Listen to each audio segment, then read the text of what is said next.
اب اگلی آیت کریمہ میں یہ درس دیا جا رہا ہے کہ بعض لوگ بات کرنے کے بڑے میٹھے ہوتے ہیں اور بات کرنے کا انہیں بڑا فن آتا ہے، لیکن دل کے وہ اچھے نہیں ہوتے. خاص طور پر جو بد عقیدہ ہے، بد مذہب ہیں، منافق ہیں، ان کا طریقہ کار یہی ہوتا ہے کہ وہ بڑی میٹھی بات کرتے ہیں لیکن دل میں ان کے ایمان نہیں ہوتا، اور وہ ہمارے ایمان کے بھی دشمن ہوتے ہیں. تو اس لیے کسی کی ظاہری باتوں سے متاثر نہیں ہونا چاہیے، اور ہمیں اپنے ایمان کی اور دیگر معاملات کی حفاظت کرنی چاہیے. وَمِنَ النَّاسِ مَن يُعْجِبُكَ قَوْلُهُ فِي الْحَيَاةِ الدُّنْيَا، اور بعض آدمی وہ ہیں کہ دنیا کی زندگی میں اس کی بات تمہیں بھلی معلوم ہوتی ہے.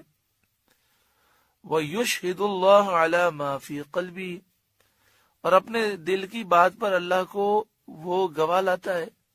یعنی وہ کہتا ہے کہ میں جو زبان سے کہہ رہا ہوں میرا دل بھی ایسا ہے، میں آپ سے واقعی محبت کرتا ہوں.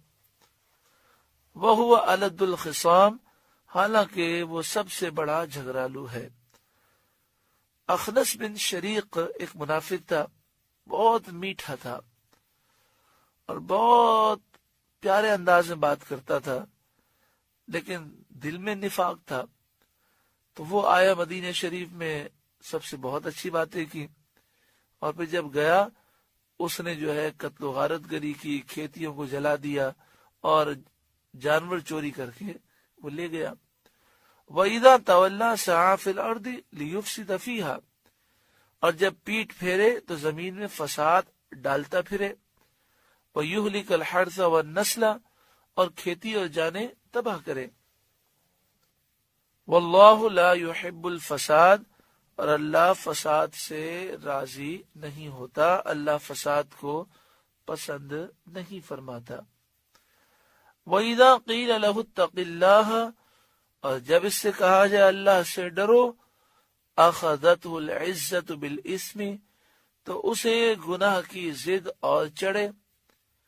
یعنی وہ نصیحت پر غور نہیں کرتا، ماننے کے لیے تیار ہی نہیں ہوتا. فَحَسْبُهُ جہنم، ایسے کو جہنم عذاب دینے کے لیے کافی ہے. وَلَبِئْسَ الْمِہَادُ، اور وہ ضرور بہت برا بچھونا ہے، بہت برا ٹھکانہ ہے. اگلی آیت کریمہ میں حضرت صہیب رومی رضی اللہ تعالیٰ عنہ کے واقعے کی طرف اشارہ موجود ہے. حضرت صہیب رومی رضی اللہ تعالیٰ عنہ آپ ہجرت کے لیے مکہ شریف سے نکلے مدینہ شریف کے لیے. راستے میں کافروں نے آپ کا تعاقب کیا اور چاروں طرف سے آپ کو گھیر لیا.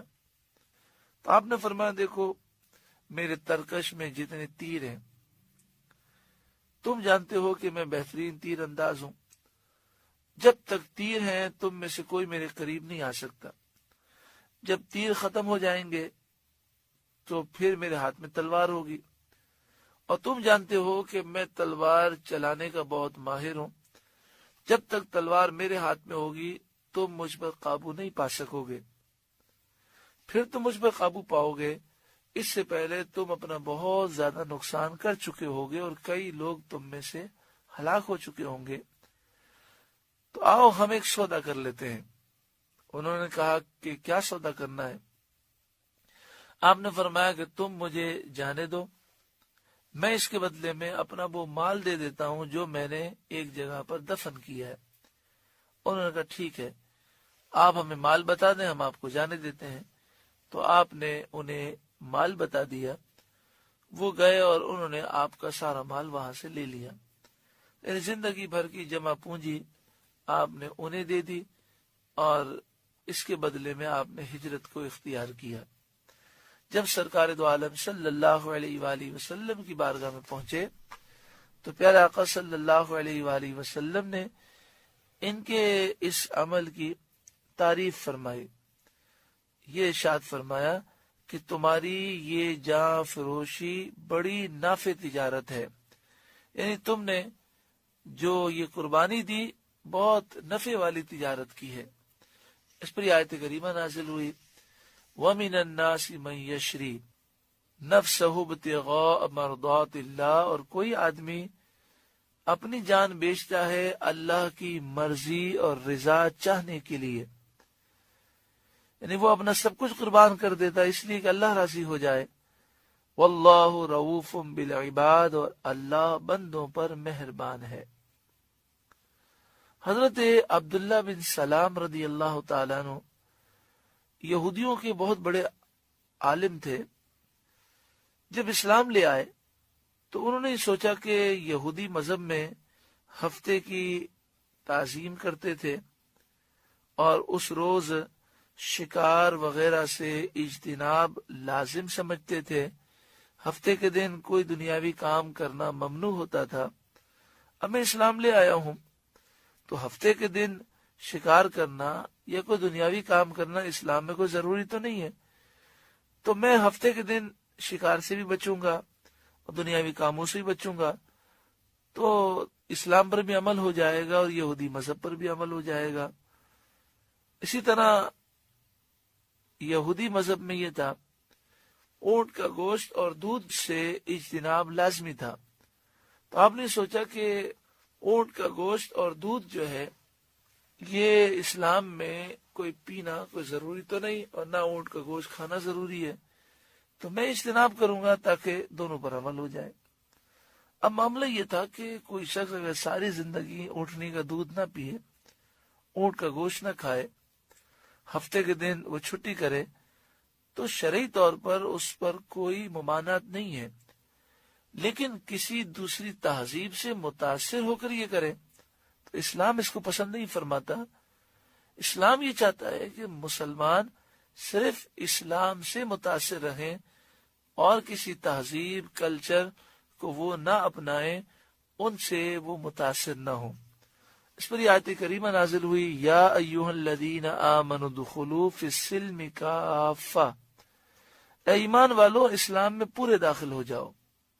سوچنے کی بات ہے، اگر یہودیوں کی تقلید میں وہ ہفتے کے دن کچھ کام کاج نہیں کرتے تو شرعی طور پر ہفتے کے دن کام کاج نہ کرنا کوئی گناہ تو نہیں ہے، مگر فرمایا گیا اے ایمان والوں ایسا مت سوچو، اسلام میں پورے داخل ہو جاؤ۔ تو ذرا سوچیں، جو لوگ یہودی یا عیسائی یا ہندو کلچر، ان کی تہذیبیں، ان کے رسم و رواج اپناتے ہیں اور ایسے رسم و رواج اور ایسی تہذیب اپناتے ہیں جو گناہ ہے شریعت میں، تو آپ سوچیں کہ انہیں کس قدر نحوست ملتی ہوگی۔ وَلَا تَتَّبِعُوا خُطُوَاتِ الشَّيْطَانِ، اور شیطان کے قدموں پر نہ چلو، إِنَّهُ لَكُمْ عَدُوٌّ مُبِينٌ، بے شک وہ تمہارا کھلا دشمن ہے۔ آج شادیوں میں کیا ہوتا ہے؟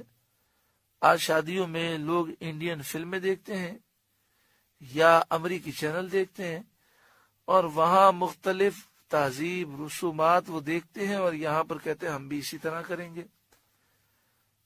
اللہ اکبر، یعنی رسول اللہ صلی اللہ علیہ وآلہ وسلم کے طریقے کو چھوڑ کر یہود و نصارہ اور ہندوؤں کے طریقے کو اپناتے ہیں، حالانکہ اللہ تعالیٰ نے شادی کا موقع دیا، کتنا خوشی کا موقع ہے، شکر کرنے کے بجائے نافرمانی کی جائے، انتہائی افسوسناک بات ہے۔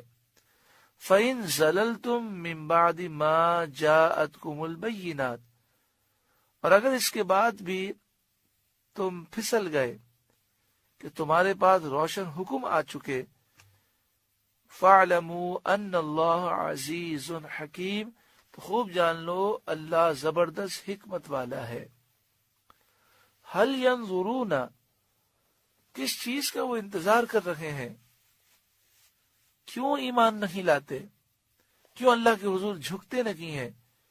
إِلَّا أَن يَأْتِيَهُمُ اللَّهُ فِي ظُلَلٍ مِّنَ الْغَمَامِ، مگر یہی کہ وہ انتظار کر رہے ہیں کہ اللہ کا عذاب آئے چھائے ہوئے بادلوں میں، والملائکہ اور فرشتے اتریں، وقضی الامر اور کام ہو چکے، فیصلہ کر دیا جائے، یعنی یہ ایمان نہیں لاتے، انتظار کر رہے ہیں کہ جب چھائے ہوئے بادلوں میں اللہ کا عذاب آئے گا، فرشتے موت کے اتریں گے اور انہیں برباد کر دیا جائے گا، پھر یہ ایمان لائیں گے، اس وقت کا ایمان قبول نہ کیا جائے گا۔ وَإِلَى اللَّهِ تُرْجَعُ الْأُمُورِ، اور سب کاموں کی رجوع اللہ ہی کی طرف ہے، سب اللہ کے حکم سے ہوتا ہے۔ الحمدللہ سورہ بقرہ کا 25واں رکوع مکمل ہوا۔ اللہ تعالیٰ اس رکوع کی برکتوں سے مالا مال فرمائے۔ حج کا ذکر ہوا، اللہ تعالیٰ اسی سال ایام حج میں حالت احرام میں منا، عرفات، مزدلفہ میں لبیک کی صدائیں لگانے کی ہمیں سعادت نصیب فرمائے۔ اللہ تعالیٰ ہمیں ہر سال حج مقبول و مبرور نصیب فرمائے، بار بار عمرہ مقبول عطا فرمائے، ہر سال رمضان المبارک میں عمرہ مقبول عطا فرمائے، بار بار مدینہ شریف میں سرکار دو عالم صلی اللہ علیہ وسلم کے در کی بار بار مقبول حاضری نصیب فرمائے، آمین بجاہ سید المرسلین صلی اللہ علیہ وآلہ وسلم۔